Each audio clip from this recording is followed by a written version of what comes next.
Welcome to the Success is Subjective podcast series brought to you by collegealternative.org, presented by Lilley Consulting. I'm your host, Joanna Lilley. In today's episode, I had the pleasure of interviewing both Lyle and Sally McClain. Lyle specializes in working with young adults and adults struggling with addiction, mental health afflictions, and navigating their way through life transitions. Lyle is a licensed marriage and family therapist and an advanced certified alcohol and drug counselor. Lyle's work and experience includes several treatment programs and various supportive living homes. Lyle supports her clients in exploring their emotions and challenging their thinking in addition to her own private practice. Lyle is the owner of a therapeutic mentoring service called Bridge the Gap Services. And speaking of, Sally is also connected to Bridge the Gap Services. Sally is a licensed clinical social worker in Westlake Village, California. She specializes in working with adolescents and young adults struggling with anxiety, low self-esteem, perfectionism, and eating disorders. In addition, Sally works with individuals who are living with type 1 diabetes. She focuses on empowering her clients and assisting them in building an array of coping tools to work through daily challenges. So it's no wonder they're sisters that are both doing their own work, helping others through that mentoring process and their private practice. But let's not wait any longer. Their stories are super divergent, but also it's just really interesting. So here they are.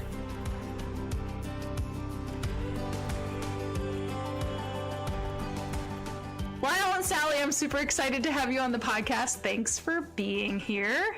Thanks for having us. Yeah, I was talking about this offline right before we hit record. This is the first siblings episode that I've ever had. So this will be kind of fun because they're probably, like we were talking about, there will probably be some similarities to your perspectives about success or some of your experiences, but we know that obviously you're both individual human beings, so different experiences. So I'm just going to stop talking. Clearly, I'm very excited because I'm like rambling quickly. I don't even start off by even just both of you. Fill me in. Where did you grow up? And what was the messaging that you were getting from your immediate family as much as the community in which you were raised about post-secondary education? Absolutely. I can start. So we grew up in Los Angeles, and we both went to, well, Sally ended up going to public school out in the suburbs, but we both went to private schools growing up. And I don't think, beyond high school, it was just an expectation of like, this is the next step as you go to college. And we came from, on our mom's side, a family that was really successful with being involved in politics and the entertainment industry. And I think it was just kind of laid out of this is just what you do. It's not really an option. And I think also in just the culture of the schools we were at, it was like everything you're doing is to set you up to get into college. And that's, there's no real option beyond that. Yeah, I would say essentially the same thing, but I don't think it was ever a consideration to not go to college. I think looking back at the time, I wouldn't have even thought, oh, there's another way to go, or, oh, what if I want to do this after school? It was very much just, okay, where am I going to apply? Where am I going to get in? What are my grades? What are my SAT scores? That was just, I think, really what we were set up for growing up. So then with that knowledge, kind of fill us in, and either one of you can start first on what you ended up doing post high school. Like where did you go? What was that experience like? And then we'll eventually get to this point of like where the convergence comes together, which I'm excited about. But for now, let's talk about kind of some of those launching or emerging adult experiences for like, how was that for each of you individually? Okay. Go ahead. I would say we have very different kind of experiences out of high school. I was very much, I'm going to go to vet school. I'm going to be doctorate, all of those things. So I went to Colorado State after high school because they have a really good vet school. And I studied equine science for 3 years, which is horses, large animals. And then after my third year undergrad and doing all the pre-vet classes and science and internship and years of preparing, I realized that it wasn't what I wanted to do and it wasn't the lifestyle I wanted. And I think going back to how we were raised was such an emphasis on kind of planning in school and all of that. It was a total like identity crisis. I was like, oh my gosh, if I don't go to vet school, if I'm not getting some type of doctorate, what am I going to do? So that's where I ended up switching gears last year I actually only had one semester left in Colorado, and I ended up switching gears and didn't know what I wanted to do. So I knew that, okay, I have to finish school. And I went with psychology because my mom's a therapist. My sister at the time was doing that. And I kind of approached it more of looking at lifestyle. My brain's like very plan oriented. So it was immediate. Okay, I don't know what I want to do. So I'm just going to pick something and go with it. And I know enough about this and been in therapy my whole life. So that's kind of where I realized, okay, I like the things that this has to offer. So I transferred to California Lutheran University in California and did psychology. Then from there, went to USC and did my master's in social work. And so that was kind of my journey of education and getting to this point. Yeah, so this is, I think, once we hit high school, Sally and I really took separate paths. I definitely just growing up, our dad was an alcoholic and we, had challenges and some trauma happen. And so Sally, and I don't want to speak for you, but my experience was that Sally got really into horseback riding and coping in healthy ways in that sense. And I didn't as much. I ended up going to a very liberal, progressive high school and connecting with people that propelled me into basically ultimately needing to go to treatment at Visions and entering into recovery. And so I ended up in treatment at the end of my senior year. And I had planned to go to Sonoma State and study psychology. And then I obviously shifted gears. My focus was being sober and working on myself. And so the first year I did my drug and alcohol counseling certification at Loyola Marymount. And then I also took classes at SMC. For me, I had a lot of growing up to do and maturing. And so I was all over the map. I was in LA, then I moved out to the suburbs near my sister and mom at the time and went to a bunch of community colleges, was just like, collecting different pieces here and there. And for me, it wasn't linear at all. I had my ego was driving me through high school. I'd wanted to get into movie production. And then, as Sally said, we both were in therapy for a long time. And I liked helping people. I think, seeing my mom help people, helping my dad at different points. Ultimately, he got sober and that kind of inspired me as well. But I think I wanted to help people. And so psychology was that path for me. And I ended up landing at California Lutheran University as well. And then from there going to Pepperdine to get my MFT, Master's of Family Therapy. And yeah, it was a really incredible experience. I considered going and getting my PsyD, and then I had 2 kids. So a little stop along the way. Well, and college isn't going anywhere, so you could be 50 and choosing to do your PsyD then if that's when the time is right. But Exactly. I love how you said that your journey wasn't linear, because it also, and Sally, I really like how you talked about this idea of like, here's my identity, right? And if it took you, gosh, I wish that we could, like, from a NCAA statistic, I wish colleges could actually comfortably report, here's the number of students that actually get literally within reach of the finish line and realize this isn't what I want to do, but are also able to, or equipped from a supportive space, like, okay, how do we help you pivot quickly and still get the degree? So it's not that the finish line is moving. It's just that all of a sudden the piece of paper that you're getting might have a different title on it, right? Mm-hmm. Instead of it saying equine science,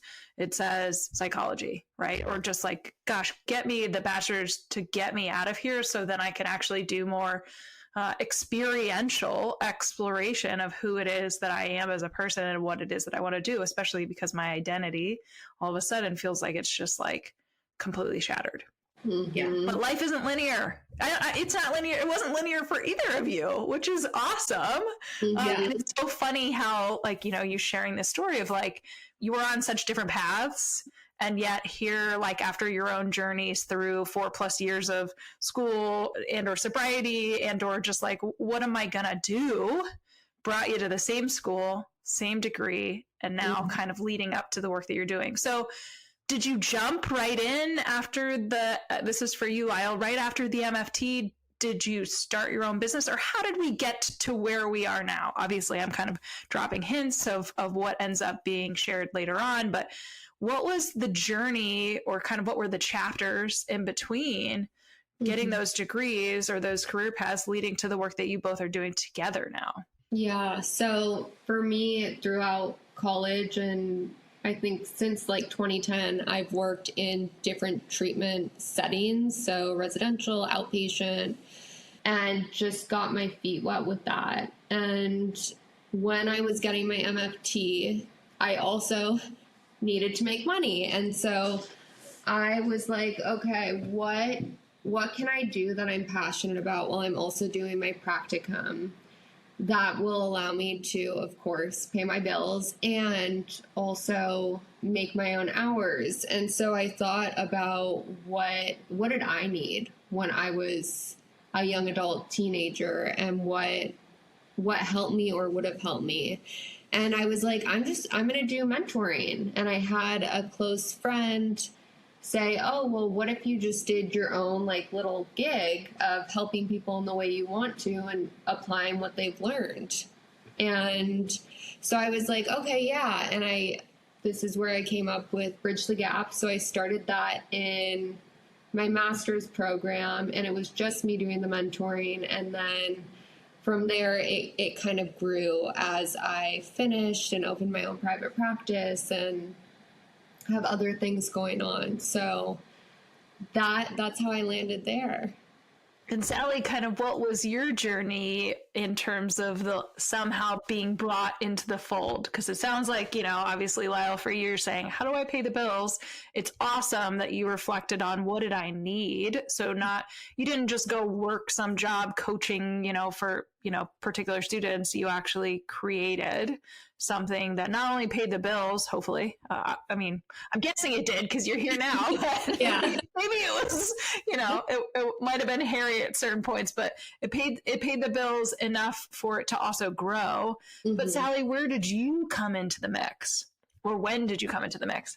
Yeah, so it actually was kind of a natural progression. I was also doing my master's at the same time at USC, and I had my internship at Children's Hospital and USC as a diabetes center. I was working there too.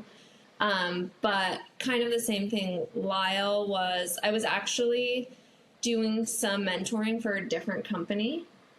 And I stopped doing that at a point, and Lyle was taking on more clients, and she's like, hey, I'm seeing all these clients, but I don't have time. I need some help. Do you want to do it? Do you want to see some of them? So then I started seeing them with her, and actually for a while we were seeing two brothers, which was kind of cool because we would do at the same time. So it kind of progressed into both of us seeing the clients. And then as I started seeing more clients, Lyle stopped seeing as many and started more running the business side. And then it kind of shifted from there, from kind of as it grew, Lyle needing more like a partner, and I was already really involved and doing all the work. So we kind of pivoted from that point and started having by this time we both finished our master's program. So we started having other people do the mentoring, a lot of Pepperdine students. And then we kind of partnered and I came into the fold to run the company with her. Okay, so shameless plug, give us the 90 second or elevator pitch, whatever spiel. Obviously, elevator pitch, isn't that like 7 or 11 seconds? Very different than 90 seconds. I don't know why I just lumped the two of those together. I digress. Why don't you just share with the audience, like, what is the name of the company that you now both cooperate? What is it that you do? Who do you serve? Give us the pitch. Okay, so the company name is Bridge the Gap Services, and basically what we do is help individuals and their families apply what they are learning in their therapy environment outside into their day-to-day. So I know for me, I was that person who needed more support than just an hour session of therapy a week, or when I exited treatment, I needed someone to hold my hand and help me get a job and help me do all the things and then also apply my coping tools. It wasn't, it's hard to actually take what you've learned and put it into use. So real-time support that allows you to feel empowered and to gain the confidence to ultimately do all that stuff on your own. Did you have anything to add? Yeah, I think you got it. I think my favorite part about telling people the quick pitch is just that one of the key things is a lot of times we have clients who've been to so many treatment centers, tried so many things, and they just don't click. And it's like they get sent again and again and again, or they just need more, but they don't need treatment. And so I think that's where it's a really cool service, because we really try to take that and help them put it into their day-to-day. Love it. A practical application. Mm-hmm. Bridging the gap. Ha ha ha. Right? They bridge the gap. Bridge the gap. I was very witty with the name. Oh, it works. Honestly, like it is a literal and metaphorical, like that is what clients need. So it makes sense. I love it. I'm not actually making fun of it. I wish I had come up with something, that appropriate in terms of business name. Lilley Consulting doesn't do me really I like it though. any good. Okay, so now that you've kind of filled us in on both of your individual journeys, kind of through those emerging adult years, leading to the work that you all are doing now with Bridge the Gap Services, I'm just going to ask this really pointedly, and I would love to hear from both of you. So whoever wants to go first. Now that we've heard your journey, do you see yourself as successful?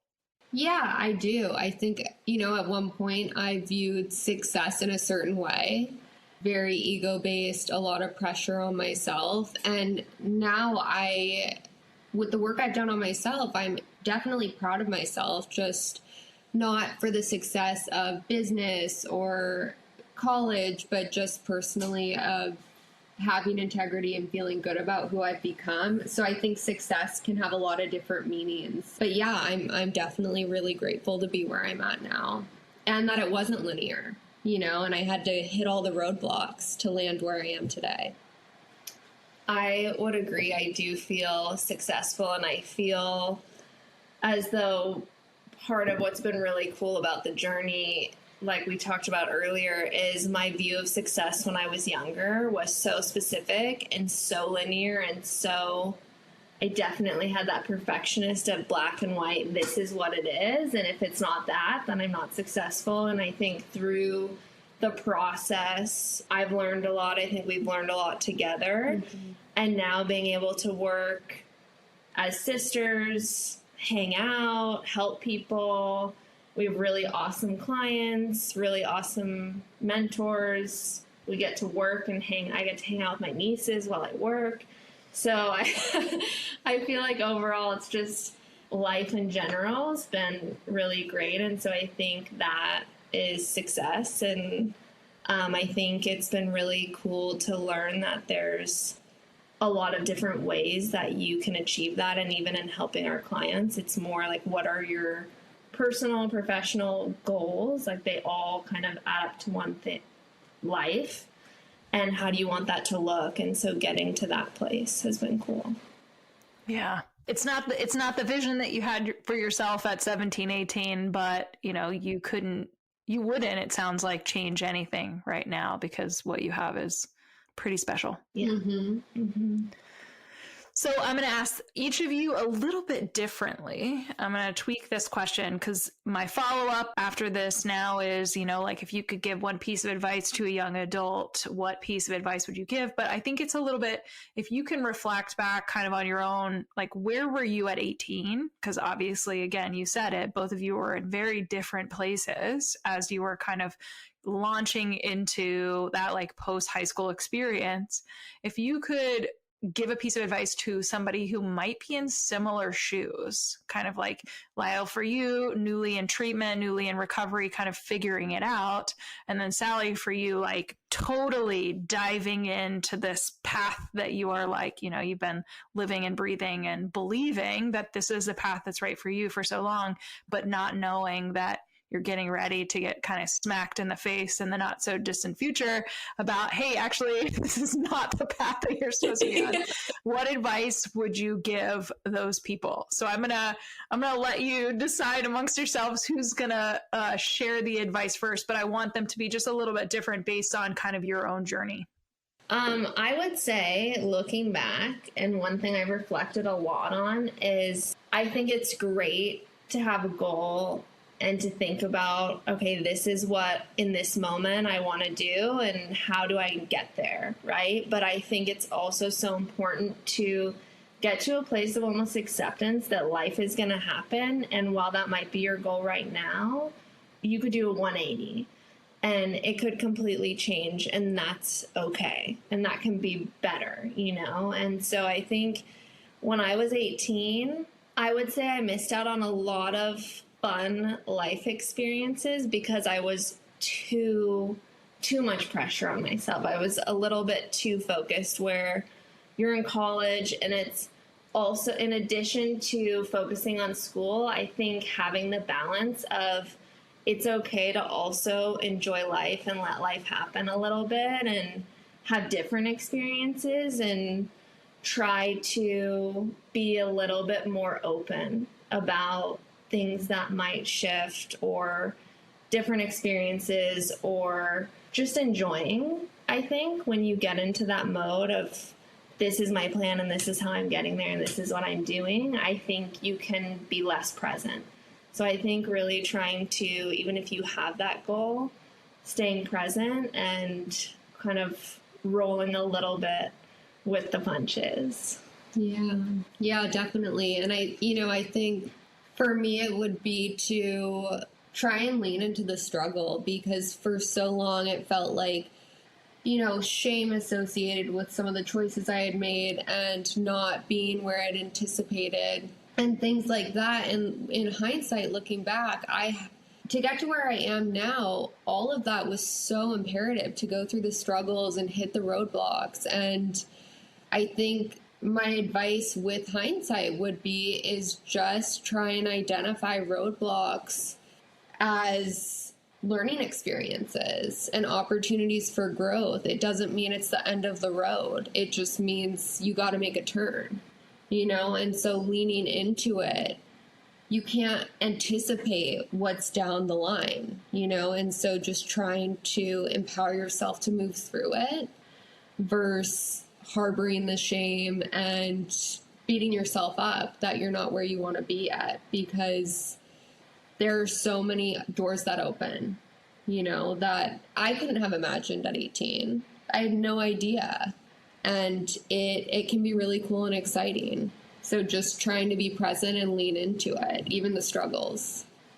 Yeah. Even though I asked you to answer those differently, there's just still so much overlap too. And just this idea of, it's not about the expectations. I think this is going to be my summary for kind of the combo of your answers. We have expectations for ourselves and other people have expectations for us. And then depending on whether or not we're meeting those expectations, sometimes we put shame on ourselves or we just struggle with being flexible for actually pivoting and being able to accept rather than expect that life is going to come at us, and we can handle it either with rigidity, which makes it really freaking hard to do life, to have fun, to be okay, to like move forward, or you can just kind of bend and sway with it, which makes it, again, life's going to be linear regardless, but it makes it a little less uncomfortable. Like I picture the kid going down the slide. I feel like that video is out on the internet all the time where you see their head like whipping back and forth on the slide and you're like, oh, that is so painful. Yeah. That's kind of what it looks like if like somebody going through life, if you are not willing to accept that it's not going to be exactly how you wanted it to be, and or if you're unwilling to kind of bend with it, that it's going to knock you upside the head. Mm-hmm. Absolutely. Fun times. I feel like I'll have to share in the show notes the link to that video if for whatever reason you haven't seen it. I don't know who hasn't. If you haven't, you might be living under a rock, honestly. Yeah. I feel like I see it all the time. And every time I have the same like visceral reaction, like, oh my gosh, I just feel for this kid. All right. Well, so important question as a follow-up. How can anybody listening, how do they connect with you? Okay, so the website for Bridge the Gap is bridgethegapservices.com, and our number is 805-558-4599, or you can email us, and that's btg@bridgethegapservices.com.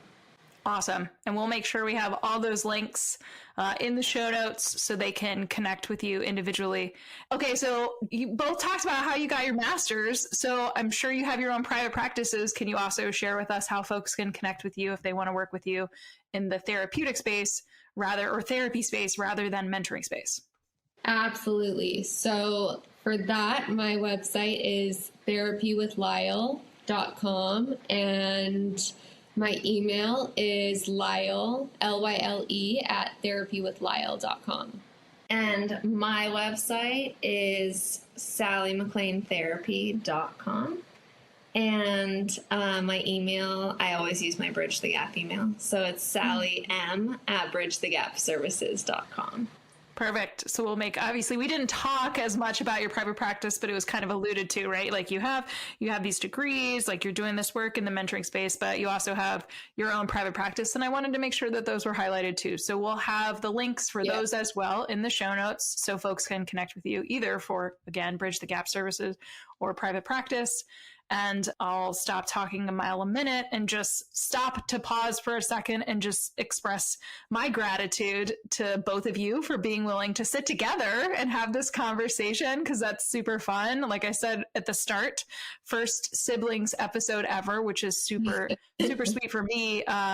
And it's just been a treat to kind of hear both of your individual journeys. So I know that there is a parent or a young adult that's listening to this and they needed to hear both of your stories or one of your stories. And my call to action for them is that they reach out to you and either express their own gratitude. Thank you for sharing your story. I needed to hear it. Or they reach out to you because they need your services. So again, thank you both for taking the time to be on the podcast, for being honest and vulnerable and sharing your story, because life is certainly not linear. Thank you for having us. We're so happy to be here.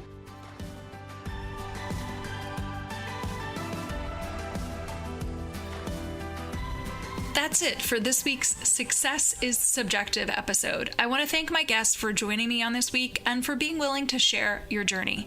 This podcast would not exist if it wasn't for people such as yourself. Stay tuned for the next episode where you can bet it'll be another amazing human sharing their personal story with the world. Make sure you check out the show notes where you will find contact information, website details, and all social media for our guests. And also put a face with a voice by accessing their interview on the newly formed Success is successissubjective.org website. If you're interested in being a guest on the podcast, you can email me at Joanna, Joanna, at successissubjective.org. I would also be remiss if I didn't tell you to check out the collegealternative.org and lilyconsulting.com websites for additional resources outside of podcasting. If you're listening to the show on Apple Podcasts, please do me a favor and subscribe. And while you're at it, feel free to leave a review. You can also download to listen to Success is Subjective on any other popular podcast apps such as Amazon, Audible, Google, iHeartRadio, Spotify, Stitcher, and TuneIn Radio. And last but not least, Success is Subjective is listener supported, made possible by me and by you. You can show support for the continuation of this podcast by donating on the successissubjective.org website. Thank you for tuning in, and remember, there is no single path through life. Success is what you make it.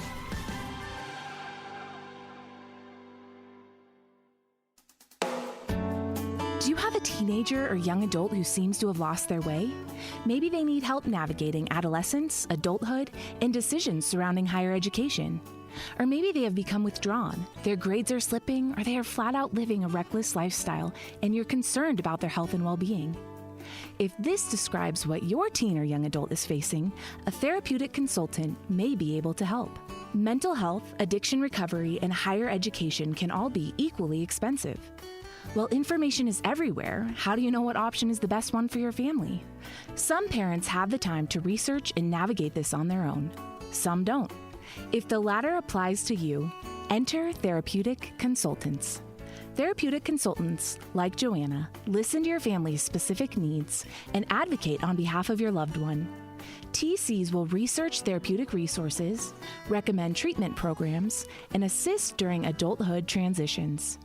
Not being affiliated with any program, their support is completely objective and catered toward the best interest of each unique family.